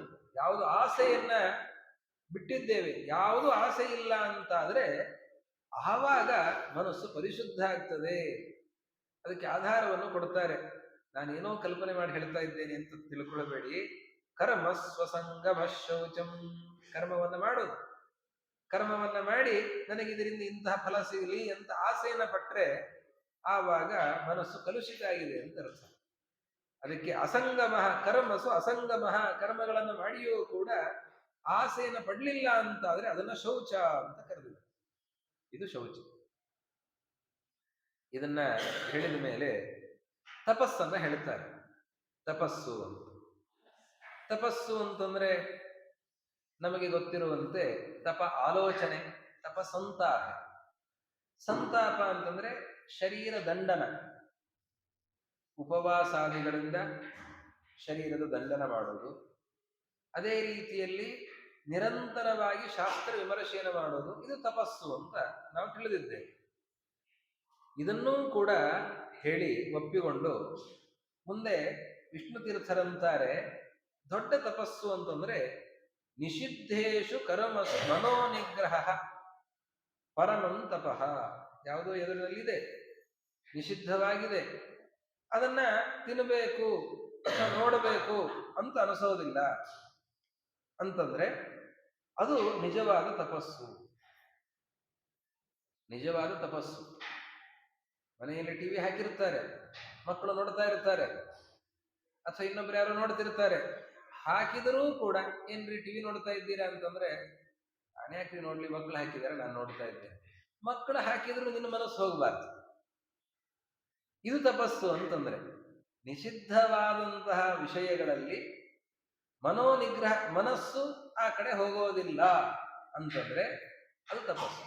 ಒಂದು ಉದಾಹರಣೆ ಹೇಳಿದೆ. ಈ ರೀತಿಯಲ್ಲಿ ಯಾವುದೇ ನಿಷಿದ್ಧವಾದ ವಿಷಯಗಳೇನಿವೆ ಅದರ ಕಡೆ ಮನಸ್ಸು ಹೋಗದೇ ಇರೋದು, ಇದನ್ನ ತಪಸ್ಸು ಅಂತ ಕರೆದಿದ್ದಾರೆ. ಇನ್ನ ತಿತಿಕ್ಷಾ ಅಂತ ಹೇಳಿದ್ದಾರೆ. ತಿತಿಕ್ಷಾ ಅಂತಂದ್ರೆ ಸಹನೆ, ದುಃಖವನ್ನ ಸಹಿಸಿಕೊಳ್ಳುವುದು. ದುಃಖ ಸಂಮರವಿಷಃ. ದುಃಖದ ಸಾಧನ, ಅದರ ಉದ್ವೇಗ, ಅದನ್ನೆಲ್ಲವನ್ನು ಕೂಡ ಸಹಿಸಿಕೊಳ್ಳೋದು, ಅದನ್ನ ತಿತಿಕ್ಷಾ ಅಂತ ಕರೆದಿದ್ದಾರೆ. ಅದಾದ ಮೇಲೆ ಮೌನಂ ಅಂತ ಹೇಳ್ತಾರೆ. ಮೌನಂ, ಮೌನಂ ಅಂತಂದ್ರೆ ಅದು ಮನನ, ಮನನ ರೂಪವಾಗಿರುವಂಥದ್ದು ಮೌನ. ಸ್ವಾಧ್ಯಾಯ, ಸ್ವಾಧ್ಯಾಯ ಅಂತನ್ನೋದಕ್ಕೆ ಬಹಳ ಸುಂದರವಾಗಿ ಹೇಳ್ತಾರೆ. ಸ್ವಾಧ್ಯಾಯ ಅಂತಂದ್ರೆ ಸ್ವಾಧ್ಯಾಯೋಧ್ಯೇತವ್ಯ, ವೇದವೇ ಹೇಳ್ತಾ ಇದೆ. ಏನು ಸ್ವಾಧ್ಯಾಯೋಧ್ಯೇತವ್ಯ? ವೇದಾಧ್ಯಯನ ಮಾಡಬೇಕು. ನಮಗೇನು ವಿಹಿತವಾಗಿದೆ, ವೇದ ಯಾರಿಗೆ ವಿಹಿತವಾಗಿದೆ ವೇದಾಧ್ಯಯನ ಮಾಡಬೇಕು. ಇಲ್ಲದೆ ಇದ್ದವರು ಯಾವುದು ವಿಹಿತವಾಗಿದೆ ಅದರ ಅಧ್ಯಯನವನ್ನು ಮಾಡಬೇಕು. ಹರಿಕಥಾಮೃತ ಸಾರ ಇತ್ಯಾದಿ ಅನೇಕ ಕೃತಿಗಳಿವೆ, ಅದರ ಅಧ್ಯಯನ, ಅದರ ಚಿಂತನೆ, ಅರ್ಥಾನುಸಂಧಾನ, ಇದು ಸ್ವಾಧ್ಯಾಯ ಅಂತಂದ್ರೆ. ಸ್ವಾಧ್ಯಾಯವನ್ನು ಎಲ್ಲರೂ ಕೂಡ ಕಡ್ಡಾಯವಾಗಿ ಮಾಡಲೇಬೇಕು. ಅದರಲ್ಲಿ ಸ್ವಾರಸ್ಯವನ್ನ ಹೇಳ್ತಾರೆ. ಬರೀ ಅಧ್ಯಯನ ಅಂತ ಹೇಳಲಿಲ್ಲ, ಸ್ವಾಧ್ಯಾಯ ಅಂತ ಹೇಳಿದ್ದಾರೆ. ಏನು ಸ್ವಾಧ್ಯಾಯ ಅಂತ ಅನ್ನೋದರ ಅಭಿಪ್ರಾಯ ವಿಷ್ಣು ತೀರ್ಥರು ತಿಳಿಸ್ತಾರೆ. ಸ್ವ ಅಂತಂದ್ರೆ ಪರಮಾತ್ಮ ಅಂತ ಅರ್ಥ. ಅಧ್ಯಯನ ಪರಮಾತ್ಮನಲ್ಲಿ ಅಧ್ಯಯನ. ಏನು ಪರಮಾತ್ಮನಲ್ಲಿ ಅಧ್ಯಯನ ಅಂತಂದ್ರೆ ಇದೆಲ್ಲವೂ ಕೂಡ ಭಗವಂತನ ನಾಮ ಅಂತ ಚಿಂತನೆ ಮಾಡೋದೇನಿದೆ ಅದರ ಚಿಂತನೆ ಮಾಡಬೇಕು. ಇದೆಲ್ಲವೂ ಭಗವಂತನ ಮಹಿಮೆಯನ್ನು ಹೇಳುತ್ತದೆ ಅಂತ ಚಿಂತನೆ ಮಾಡೋದೇನಿದೆ ಅದನ್ನು ಸ್ವಾಧ್ಯಾಯ ಅಂತ ಕರೀತಾ ಇದ್ದಾರೆ. ಎಷ್ಟು ಸುಂದರವಾದ ವ್ಯಾಖ್ಯಾನ ನೋಡಿ. ಸ್ವಾಧ್ಯಾಯ ಭಗವನ್ ನಾಮತ್ವ ವೇದನಂ ಅಂತಾರೆ ಆರಣ್ಯಕಾಚಾರ್ಯ. ಇದೆಲ್ಲವೂ ಕೂಡ ಭಗವಂತನ ನಾಮ, ಎಲ್ಲವೂ ಭಗವಂತನ ನಾಮ ಅಂತ ಚಿಂತನೆ ಮಾಡೋದೇನಿದೆ ಅದು ವೇದಾಶ್ಚೋಪನಿಷದ್ಗಣಾಶ್ಚ ವಿವಿಧಾ ಸಾಂಗಾ ಪುರಾಣಾನ್ವಿತಾ ವೇದಾಂತ ವಿಮಂತ್ರ ತಂತ್ರ ಸಹಿತಾ ತರ್ಕಾ ಸ್ಮೃತೀನಾಂಗಣಾ ಕಾವ್ಯ ಅಲಂಕೃತಿ ನೀತಿ ನಾಟಕಗಣಾ ಶಬ್ದಾಶ್ಚ ನಾನಾ ವಿಧಾ ಶ್ರೀ ವಿಷ್ಣೋ ಗುಣನಾಮ ಕೀರ್ತನ ಪರಾಹ ಕುರುವಂತು ನೋ ಮಂಗಲಂ. ಆ ಚಿಂತನೆ ಬಂದ್ರೆ ಅದು ಮಂಗಲ. ರಾಜರಾಜೇಶ್ವರ ತೀರ್ಥರು ಏನೋ ಮಂಗಲಾಷ್ಟಕವನ್ನು ಮಾಡಿದ್ದಾರೆ. ಅದರಲ್ಲಿ ಕೊನೆಯಲ್ಲಿ ಹೇಳುವಂತಹ ಮಾತಿದು. ಬೆಳಗ್ಗೆಯಿಂದ ರಾತ್ರಿಯ ತನಕ ಆಡುವ ಮಾತುಗಳೆಲ್ಲವೂ ಕೂಡ ಎಲ್ಲ ಶಬ್ದಗಳು ನಾವು ಯಾವುದನ್ನ ಹೇಳ್ತೇವೆ, ಏನೋ ತರ್ಕ ಪಾಠ ಮಾಡ್ತೇವೆ, ಏನ್ರಿ ಹಣೆ ಬಾರ ನಾವು ಬರೀ ತರ್ಕ ಪಾಠ ಮಾಡೋದೇ ಆಗಿದೆ, ಅದು ಪರಮಾತ್ಮನನ್ನ ಪ್ರತಿಪಾದನೆ ಮಾಡ್ತಾ ಇದೆ ಎಂದು ಚಿಂತನೆ ಮಾಡು. ವ್ಯಾಕರಣ ಪಾಠ ಮಾಡಿದ್ರು ಕೂಡ ಅದು ಪರಮಾತ್ಮನ ಪ್ರತಿಪಾದನೆ ಮಾಡ್ತಾ ಇದೆ ಚಿಂತನೆ ಮಾಡು. ಮೀಮಾಂಸವು ಪರಮಾತ್ಮನ ಪ್ರತಿಪಾದನೆ ಮಾಡ್ತಾ ಇದೆ. ಕಾವ್ಯಗಳು, ಅಲಂಕಾರಗಳು ಯಾವುದೆಲ್ಲ ಇವೆ ಎಲ್ಲವೂ ಕೂಡ ಭಗವಂತನ ನಾಮ ಗುಣಗಳನ್ನ ಹೇಳ್ತಾ ಇವೆ ಅಂತ ಚಿಂತನೆ ಮಾಡಿದ್ರೆ ಇದನ್ನ ಸ್ವಾಧ್ಯಾಯ ಅಂತ ಕರಿಬೇಕು ಅಂತ ಹೇಳ್ತದೆ. ಸ್ವಸ್ಮಿನ್ ಪರಮಾತ್ಮ ಪ್ರತಿಪಾದಕತೆಯ ಅಧ್ಯಯನ, ಪರಮಾತ್ಮನನ್ನು ಇವೆಲ್ಲವೂ ಕೂಡ ಪ್ರತಿಪಾದನೆ ಮಾಡ್ತಾ ಇದೆ ಅಂತ ಅಧ್ಯಯನ ಮಾಡಿದ್ರೆ ಅದನ್ನ ಸ್ವಾಧ್ಯಾಯ. ಇನ್ನ ಆರ್ಜವ, ಆರ್ಜವ ಅಂತಂದ್ರೆ ರುಜು. ರುಜು ಅಂದ್ರೆ ನೇರ, ವಕ್ರ ಇಲ್ಲ, ಕಪಟ ಇಲ್ಲ, ಮೋಸ ಇಲ್ಲ. ಈ ಮೋಸ ಇಲ್ಲದೆ ಹೋದ್ರೆ ಆವಾಗ ಈ ನಿಷ್ಕಾಮತ ಬರ್ಲಿಕ್ಕೆ ಸಾಧ್ಯ. ನಿಷ್ಕಾಮತ ಬಂತು ಅಂತಂದ್ರೆ ಆವಾಗ ಶೌಚ ಸಿದ್ಧಿ ಆಗುತ್ತೆ. ಹೀಗಾಗಿ ಅದಕ್ಕೆ ಉಪಕಾರಕವಾಗಿ, ಒಂದು ಭಾಗವತ ಧರ್ಮಕ್ಕೆ ಉಪಕಾರಕವಾಗಿ ಇನ್ನೊಂದು ಭಾಗವತ ಧರ್ಮ ಅಂತ ತಿಳಿಸ್ತಾರೆ. ಶೌಚಕ್ಕೆ ಉಪಕಾರಕವಾಗಿ ಈ ಆರ್ಜವ, ನಾವು ನಿಷ್ಕಪಟರಾಗಿರಬೇಕು. ಬ್ರಹ್ಮಚರ್ಯಂ ಶಿಕ್ಷೆ, ಬ್ರಹ್ಮಚರ್ಯದ ಪಾಲನೆಯನ್ನು ಮಾಡಬೇಕು. ಬ್ರಹ್ಮಚರ್ಯ ಅಂತಂದ್ರೆ ಏನು ಅದಕ್ಕೆ ಹೇಳ್ತಾರೆ. ಸ್ಮರಣಂ ಕೀರ್ತನಂ ಕೇಲಿ ಪ್ರೇಕ್ಷಣಂ ಗುಹ್ಯ ಭಾಷಣಂ ಸಂಕಲ್ಪ ಅಧ್ಯವಸಾಯಶ್ಚ ಕ್ರಿಯಾ ನಿರ್ವೃತ್ತಿರೇವಚ. 8 ರೀತಿಯಾಗಿ ಮೈಥುನ ಇವೆ. ಏತನ್ ಮೈಥುನಂ ಅಷ್ಟಾಂಗಂ ಅಂತ 8 ರೀತಿಯಾಗಿವೆ ಅಂತ ಹೇಳ್ತಾರೆ. ಆಲೋಚನೆ ಮಾಡಿದರೆ, ಮನಸ್ಸಿನಲ್ಲಿ ಆಲೋಚನೆ ಮಾಡಿದರೂ ಕೂಡ ಅದು ಒಂದು ದೋಷ. ಅದರ ಬಗ್ಗೆ ಮಾತಾಡೋದು, ಕೀರ್ತನ, ಅಶ್ಲೀಲ ಮಾತುಗಳನ್ನು ಆಡಿದರೆ ಅದು ದೋಷ. ಕೇಲಿಹಿ ಅಂತ, ಕೇಲಿಹಿ ಅಂತಂದ್ರೆ ಚೇಷ್ಟೆಗಳನ್ನ, ವಿನೋದದ ಚೇಷ್ಟೆಗಳನ್ನ ಮಾಡೋದು. ಇನ್ನ ಪ್ರೇಕ್ಷಣಂ, ಕೆಟ್ಟ ದೃಷ್ಟಿಯಿಂದ ನೋಡೋದು. ಗುಹ್ಯ ಭಾಷಣಂ, ಸಂಕಲ್ಪ, ಅದರ ಬಗ್ಗೆ ನಾನು ಹೀಗೆ ಪ್ರವೃತ್ತಿಯನ್ನು ಮಾಡ್ತೇನೆ ಅಂತ ಆಲೋಚನೆಯನ್ನು ಮಾಡೋದು. ಅಧ್ಯವಸಾಯ, ತೀರ್ಮಾನ ಮಾಡೋದು. ಅದಾದ ಮೇಲೆ ಕ್ರಿಯಾ ನಿರ್ವೃತ್ತಿ ರೇವಚ ಅಂತ ಗಮನ. ನಾವು ತಿಳ್ಕೊಂಡದ್ದು ಕೊನೆಯದು ಮಾತ್ರ, ಕ್ರಿಯಾ ನಿರ್ವೃತ್ತಿ, ಗಮನವನ್ನ ಮಾತ್ರ ನಾವು ತಿಳಿದಿದ್ದೇವೆ. ಅಷ್ಟು ಮಾತ್ರ ಅಲ್ಲ, ಇದು 8 ರೀತಿಯಲ್ಲಿದೆ. ನಾನು ಬ್ರಹ್ಮಚಾರಿ ಅಂತ ಒಬ್ಬರ ಹತ್ರ ಕೇಳಿದ್ರೆ, ನೀನು ಬ್ರಹ್ಮಚಾರಿ ಅಂತಂದ್ರೆ ಅವಿವಾಹಿತ ಅಂತ ಹೇಳ್ತೀನಿ. ಯಾಕೆ ಅಂತಂದ್ರೆ ಬ್ರಹ್ಮಚರ್ಯ ಅಂತಂದ್ರೆ ಈಗ ಯಾವುದರಿಂದಲೂ ಕೂಡ ಮನಸ್ಸಿನಿಂದ ಇಂತಹ ಯಾವ ಚೇಷ್ಟೆಯು, ಶರೀರದಿಂದ ಮಾತ್ರ ಅಲ್ಲ ಮನಸ್ಸಿನಿಂದಲೂ ಕೂಡ ಇಂತಹ ಪ್ರವೃತ್ತಿ ಆಗಿರಬಾರ್ದು. ಆವಾಗಲೇ ಬ್ರಹ್ಮಚರ್ಯ ಅಂತಿರೋದು. ಇಂತಹ ಬ್ರಹ್ಮಚರ್ಯವನ್ನ ಪಾಲನೆ ಮಾಡಿದರೆ ಆವಾಗ ಶಾಸ್ತ್ರ, ಭಗವಂತ ಎಲ್ಲ ದೃಢವಾಗಿ ಮನಸ್ಸಿನಲ್ಲಿ ನಿಲ್ಲಿಕ್ಕೆ ಸಾಧ್ಯ. ಇದರ ಮಹತ್ವವನ್ನ ಮೊನ್ನೆ ನಾನು ತಿಳಿಸಿದೆ. ಈ ರೀತಿಯಲ್ಲಿ ಇದಕ್ಕೂ ಮಹತ್ವವನ್ನ ಹೇಳಿ, ಇದಕ್ಕೆ ಮಹತ್ವ ಇದೆ, ಇಂತಹ ಬ್ರಹ್ಮಚರ್ಯ, ಪುರುಷರು ಸ್ತ್ರೀಯರು ಎಲ್ಲರೂ ಕೂಡ ಇಂತಹ ಬ್ರಹ್ಮಚರ್ಯದ ಪಾಲನೆಯನ್ನು ಮಾಡಬೇಕು ಅಂತ ಹೇಳಿ, ಇದಕ್ಕಿಂತಲೂ ಮಹತ್ವದ್ದು ಏನು? ಬ್ರಹ್ಮಚರ್ಯ ಅನ್ನುವ ಶಬ್ದ ತಿಳಿಸುವಂತೆ, ಬ್ರಹ್ಮ ಅಂತಂದ್ರೆ ಪರಮಾತ್ಮ, ಬ್ರಹ್ಮ ಅಂತಂದ್ರೆ ವೇದಗಳು, ವೇದಗಳೆಲ್ಲವೂ ಪರಮಾತ್ಮನ ಪ್ರತಿಪಾದನೆ ಮಾಡ್ತವೆ ಅಂತ ಚಿಂತನೆ ಮಾಡುವುದೇನಿದೆ ಅದು ಬ್ರಹ್ಮಚರ್ಯ ಅಂತ ತಿಳಿಸಿದ್ದಾರೆ. ಹೀಗೆ ಬ್ರಹ್ಮಚರ್ಯ, ಅದಾದ ಮೇಲೆ ಅಹಿಂಸಾ ಅಂತ ಇದೊಂದನ್ನು ಹೇಳಿ ಇವತ್ತಿನ ಉಪನ್ಯಾಸವನ್ನು ಮುಗಿಸ್ತೇನೆ. ಅಹಿಂಸಾಂ ಶಿಕ್ಷೇತ್ ಅಂತ, ಈ ಅಹಿಂಸೆಯನ್ನ ಅಭ್ಯಾಸ ಮಾಡಬೇಕು ಅಂತನ್ನುವಾಗ ಬಹಳ ಸುಂದರವಾಗಿ ನಿರೂಪಣೆಯನ್ನು ಮಾಡುತ್ತಾರೆ. ಕಾಮ, ಕ್ರೋಧ, ಲೋಭ, ಮೋಹ, ಮದ, ಮತ್ಸರ ಅಂತ 6 ಜನ ವೈರಿಗಳಿದ್ದಾರೆ. ಆ 6 ಜನ ವೈರಿಗಳಲ್ಲಿಯೂ ಕೂಡ ಕಾಮಕ್ರೋಧ ಲೋಭಗಳು ಅದು ದೊಡ್ಡದಾಗ್ತದೆ, ಅದರಲ್ಲಿಯೂ ಕೂಡ ಕಾಮ ದೊಡ್ಡದು. ಆ ಕಾಮವನ್ನ ಗೆದ್ರೆ ಆವಾಗ ಎಲ್ಲವನ್ನೂ ಗೆದ್ದಂತೆ. ಆ ಕಾಮದ ನಂತರದಲ್ಲಿ ಬರುವಂಥದ್ದು ಕ್ರೋಧ, ಅದನ್ನು ಕೂಡ ಗೆಲ್ಲಬೇಕು ಅಂತ ಅದನ್ನ ತಿಳಿಸ್ತಾ, ಇದು ಹೇಗಿದೆ ಅಂತ, ಈ ಕಾಮ ಇದು ಹೇಗಿದೆ, ಈಗ ಒಬ್ಬ ಇದಕ್ಕೊಂದು ದೃಷ್ಟಾಂತವನ್ನು ಕೊಟ್ಟು ಇದನ್ನ ಅರ್ಥ ಮಾಡಿಸ್ತಾರೆ ವಿಷ್ಣು ತೀರ್ಥ. ದರೋಡೆಕೋರ ಇದ್ದಾನೆ, ಕಳ್ಳ, ಭಾರಿ ದೊಡ್ಡ ಕಳ್ಳ.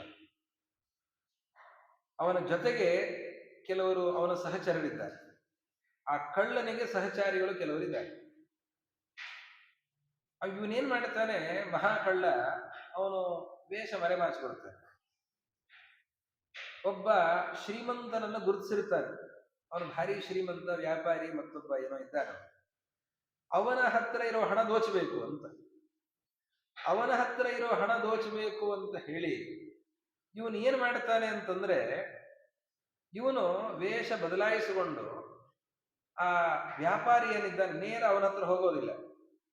ಆ ವ್ಯಾಪಾರಿಯ ಹತ್ತಿರ ಯಾರಿರ್ತಾನಲ್ಲ ಅಂಥವನನ್ನು ಹಿಡಿತಾನೆ. ಅಂಥವನನ್ನ ಭಾರಿ ಪ್ರೀತಿಯ ಮಾತುಗಳನ್ನು ಹೇಳ್ತಾನೆ. ಇವನು ಅವನಿಗೆ ವಶನಾಗಿ ಬಿಡ್ತಾನೆ. ಅವನನ್ನ ಕರ್ಕೊಂಡ್ಬಂದು ಅವನ ಬಂಧನದಲ್ಲಿ ಇಡ್ತಾನೆ. ಅವನ ಕೆಲವು ಸಂಪತ್ತನ್ನ ಕಸಿಕೊಳ್ತಾನೆ. ಅವನನ್ನು ಕೊಲ್ಲೋದಿಲ್ಲ, ಅವನನ್ನು ಪೂರ್ತಿಯಾಗಿ ದಿವಾಳಿ ಎಬ್ಸೋದಿಲ್ಲ, ಸ್ವಲ್ಪ ಅವನಂತರ ಇರೋದನ್ನು ಕಸಿಕೊಳ್ತಾನೆ. ಅವನ ಬಾಯಿಂದ ಎಲ್ಲ ರಹಸ್ಯಗಳನ್ನು ಬಿಡಿಸಿಕೊಳ್ತಾನೆ. ನೀನು ಇಲ್ಲಿದ್ದಿ ಅಂತನ್ನೋದು ಅಲ್ಲಿ ಏನಾದ್ರೂ ಗೊತ್ತಾಯ್ತು ಅಂತಂದ್ರೆ ಆವಾಗ ನಿನ್ನ ಹೆಂಡತಿ ಉಳಿಯೋದಿಲ್ಲ, ನಿನ್ನ ಮಕ್ಕಳು ಉಳಿಯೋದಿಲ್ಲ ಅಂತ ಹೇಳಿ ಹೆದರಿಸಿ ಬೆದರಿಸಿ ಅವನನ್ನ ಬಂಧನದಲ್ಲಿ, ಚೆನ್ನಾಗಿ ಬಂಧನದಲ್ಲಿ ಇಟ್ಟಿರ್ತಾನೆ. ಇವನು ಅದಕ್ಕೆ ಹೆದರುಕೊಂಡು ಮಾಡಿಕೊಂಡು ಇವನೆಲ್ಲ ಕ್ರಮವಾಗಿ ಬಾಯಿ ಬಿಟ್ಟು ಆಮೇಲೆ ಆ ಯಜಮಾನನನ್ನೇ, ಅಂದ್ರೆ ಆ ಶ್ರೀಮಂತ ಯಾರಿದ್ದಾನೆ ವ್ಯಾಪಾರಿ, ಅವನನ್ನೇ ಈ ಕಳ್ಳ ಪೂರ್ತಿಯಾಗಿ ದೋಚೋದಕ್ಕೆ ಅವನೇ ಸಹಕಾರಿಯಾಗಿಬಿಡ್ತಾನೆ. ಹಾಗೆ ಈ ಕಾಮ ಏನು ಮಾಡುತ್ತದೆ ಅಂತಂದ್ರೆ, ಈ ಆಸೆ ಈ ಕಳ್ಳರೇನಿದ್ದಾರೆ ನೋಡಿ, ಈ ಕಳ್ಳರಿಗೆಲ್ಲ ಅಧಿಪತಿ ಅಂದ್ರೆ ಕಾಮ ಅಂತ. ಆಸೆ, ಈ ಆಸೆ ಎಲ್ಲಾ ಕಳ್ಳರಿಗೂ ಅಧಿಪತಿ. ಆ ಕಾಮದ ಕೆಳಗೆ ಎಲ್ಲ ಕಳ್ಳರು ಇದ್ದಾರೆ. ಈ ಕಳ್ಳ ಏನ್ ಮಾಡ್ತಾನೆ, ವೇಷ ಮರೆಮಾಚಿಕೊಂಡು ಬರ್ತಾನೆ. ಇವನು ಈ ಆಸೆ ನಮ್ಮ ಒಳಗೆ ಬಂದಾಗ ಇದು ಒಳ್ಳೆ ಆಸೆನೇ ಅಲ್ವಾ ಅಂತ ನಮ್ಗೆ ಅನಿಸುತ್ತೆ, ಒಳ್ಳೆ ಆಸೆ ಅಂತ. ಈ ಒಳ್ಳೆ ಆಸೆ ಅಂತ ಅನಿಸುವಂತೆ ಮಾಡಿ ಆಮೇಲೆ ಕ್ರಮವಾಗಿ ನಮ್ಮ ಏನು ಗುಣಗಳಿವೆ, ಸಪ್ತ ಗುಣಗಳು, ಭಗವಂತನಿಗೆ ಪ್ರಿಯವಾದಂತಹ ಗುಣಗಳೇನಿವೆ, ಆ ಗುಣಗಳನ್ನೆಲ್ಲ ಕ್ರಮವಾಗಿ ಅದನ್ನೆಲ್ಲವನ್ನು ಕೂಡ ಸೆಳೆಕೊಂಡು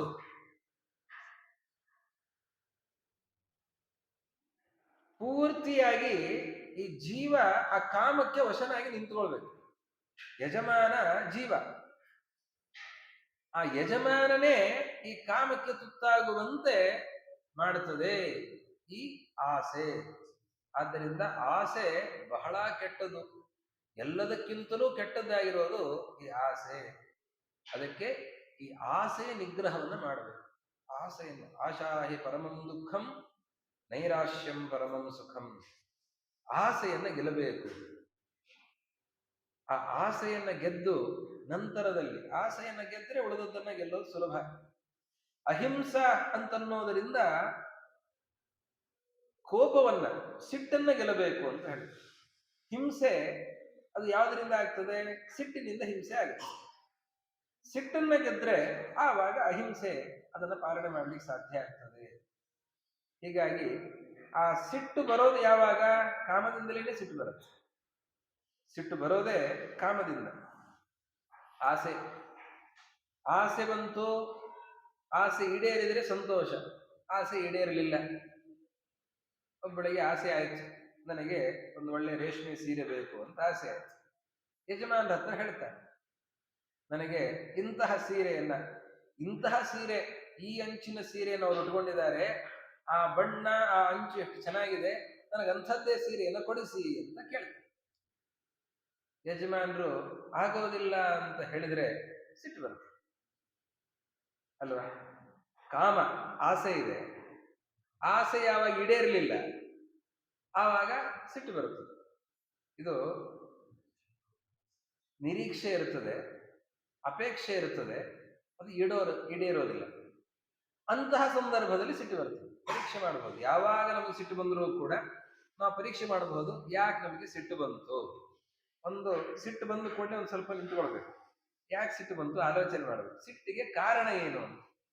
ಅದಕ್ಕೆ ಮೂಲ ಕಾರಣ ಆಸೆ ಆಗಿರುತ್ತದೆ. ಯಾವುದೇ ಸಿಟ್ಟಿಗೆ ಪರೀಕ್ಷೆ ಮಾಡಬಹುದು. ಮಕ್ಕಳ ಮೇಲೆ ಸಿಟ್ಟು ಬರುತ್ತದೆ, ಅಥವಾ ಕೆಲಸದಲ್ಲಿ ಮೇಲಿನ ಅಧಿಕಾರಿಯ ಮೇಲೆ ಸಿಟ್ಟು ಬರ್ತದೆ. ಈ ಎಲ್ಲಾ ಕಡೆ ಸಿಟ್ಟು ಬರಲಿಕ್ಕೆ ಕಾರಣ ಏನು ಅಂತಂದ್ರೆ ಆಸೆಯೇ ಮೂಲವಾಗಿರ್ತದೆ. ಆಸೆ ಈಡೇರಲಿಲ್ಲ ಅಂತಂದ್ರೆ ಸಿಟ್ಟು ಬರುತ್ತದೆ. ಆಸೆ ಈಡೇರಿತು, ಆವಾಗ ಅದೇನು ವಸ್ತು ಸಿಕ್ತು, ವಸ್ತು ಸಿಕ್ಕ ಮೇಲೆ, ಅಪೇಕ್ಷೆ ಪಟ್ಟ ವಸ್ತು ಸಿಕ್ಕ ಮೇಲೆ ಅದರ ಮೇಲೆ ಲೋಭ, ಅದರ ಮೇಲೆ ವ್ಯಾಮೋಹ, ಆಮೇಲೆ ಅದನ್ನ ಸಿಕ್ಕ ಮೇಲೆ ಅದು ಅಹಂಕಾರ. 4 ಜನರ ಮಧ್ಯದಲ್ಲಿ ಇಂತಹ ಬೆಲೆ ಬಾಳುವ ಸೀರೆಯನ್ನು ಅಥವಾ ಆಭರಣವನ್ನು ನಾನು ಹಾಕೊಂಡು ತಿರುಗಬೇಕು, ಅಹಂಕಾರ. ನಮಗೇನು ಬಂದಿದೆ ಇದಕ್ಕಿಂತಲೂ ಹೆಚ್ಚಿನದು ಇನ್ನೊಬ್ಬರ ಹತ್ರ ಹೋಗಿದೆ ಅಂತ ಆದ್ರೆ, ಇನ್ನೊಬ್ಬರ ಹತ್ರ ಇದೆ ಅಂತ ಆದಾಗ ಹೊಟ್ಟೆ ಕಿಚ್ಚು, ಮಾತು ಸರಿಯ.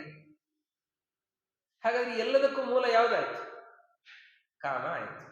ಆದ್ದರಿಂದ ಕಾಮವನ್ನ ಗೆಲ್ಲಬೇಕು, ಕಾಮವನ್ನ ಗೆಲ್ಲಬೇಕು, ಕ್ರೋಧವನ್ನ ಗೆಲ್ಲಬೇಕು, ಸಿಟ್ಟನ್ನ ಗೆಲ್ಲಬೇಕು. ಅದಕ್ಕೆ ಅಹಿಂಸಾ ಈ ಅಭ್ಯಾಸವನ್ನು ಮಾಡಬೇಕು. ಇದೆಲ್ಲ ಅಭ್ಯಾಸ ಮಾಡಬೇಕಾದ ಭಾಗವತ ಧರ್ಮಗಳು. ಈ ಭಾಗವತ ಧರ್ಮಗಳ ಅಭ್ಯಾಸವನ್ನು ಮಾಡ್ತಾ ಮಾಡ್ತಾ ಹೋದಂತೆ ಪರಮಾತ್ಮನ ಅನುಗ್ರಹ ಆಗ್ತದೆ. ಇಂತಹ ಸುಂದರವಾಗಿ ವಿಷ್ಣು ತೀರ್ಥರು ನಿರೂಪಣೆ ಮಾಡಿದ್ದಾರೆ. ಮುಂದಿನ ಕೆಲವು ಭಾಗದ ಚಿಂತನೆಯನ್ನ ನಾಳೆ ಮಾಡಿ, ವಿಷ್ಣು ತೀರ್ಥರ ಮುಖಾಂತರ ನಾಳೆ ವಿಶೇಷವಾಗಿ ಶಿವರಾತ್ರಿ ವಿಷ್ಣು ತೀರ್ಥರ ಆರಾಧನೆಯ ಪರ್ವಕಾಲ. ಇಂತಹ ಅದ್ಭುತವಾದಂತಹ ಮೃತ ಸಂಜೀವಿನಿ, ಸತ್ತವರನ್ನು ಬದುಕಿಸುವಂತಹ ಒಂದು ವಿದ್ಯೆ ಇದ್ದ ಹಾಗೆ ಭಾಗವತ ಸಾರೋದ್ಧಾರ. ನಾವು ಮನುಷ್ಯರಾಗಿ ಏನು ಸಾಧನೆ ಮಾಡಿಕೊಳ್ಳಬೇಕು ಅದನ್ನು ಮಾಡಿಕೊಳ್ಳದೇನೆ ಮೃತರಾದಂತೆ ಮೃತಪ್ರಾಯರಾಗಿ ಇದ್ದೇವೆ. ನಮ್ಮನ್ನ ಮತ್ತೆ ಉಜ್ಜೀವನಗೊಳಿಸುವಂತಹ, ಎದ್ದೇಳಿ ಅಂತ ಬಡಿದೆಬ್ಬಿಸುವಂತಹ ಸುಂದರವಾದಂತಹ ಕೃತಿ ಭಾಗವತ ಸಾರೋದ್ಧಾರ. ವಿಷ್ಣು ತೀರ್ಥರು ಅದನ್ನು ಅರ್ಥ ಮಾಡಿಸಬೇಕು, ಅಷ್ಟು ಮಾತ್ರ ಅಲ್ಲ, ಅದನ್ನ ಅನುಷ್ಠಾನಕ್ಕೆ ತರಿಸಬೇಕು. ಅಂತಹ ಜ್ಞಾನಿಗಳಲ್ಲಿ ಅದನ್ನು ಪ್ರಾರ್ಥನೆ ಮಾಡಿಕೊಳ್ಳೋಣ. ಇವತ್ತು ಪ್ರದೋಷ ಕಾಲ, ರುದ್ರದೇವರ ವಿಶೇಷವಾದಂತಹ ಸಂಚಾರದ ಕಾಲ. ಅಂತಹ ರುದ್ರದೇವರಲ್ಲಿ, ವಿಷ್ಣು ತೀರ್ಥರಲ್ಲಿ ನಾವು ಪ್ರಾರ್ಥನೆಯನ್ನು ಮಾಡ್ತಾ ಇವತ್ತಿನ ಕಥಾಭಾಗದ ಸಮರ್ಪಣೆಯನ್ನು ಮಾಡೋಣ. ಶ್ರೀ ಗುರು ಮಧ್ವೇಶಾರ್ಪಣ. ತಪಸ್ವಿನೋ ದಾನಪರ ಯಶಸ್ವಿನೋ ಮನಸ್ವಿನೋ ಮಂತ್ರವಿದಸ್ಸು ಮಂಗಲಾಃ ಕ್ಷೇಮನ್ನವಿಂದವಿಧಿ ವಿನಾಯಕರ್ಪಣಂ ತಸ್ಮೈ ಸುಭದ್ರಶ್ರವಸೇ ನಮೋ ನಮಃ. ಅಕ್ಷಯಂ ಕರ್ಮ ಯಸ್ಮಿನ್ ಪರೇ ಸರ್ಪಿತಂ ಪ್ರಕ್ಷಯಂ ಅಕ್ಷರೋ ಯೋಜನ ಸರ್ವ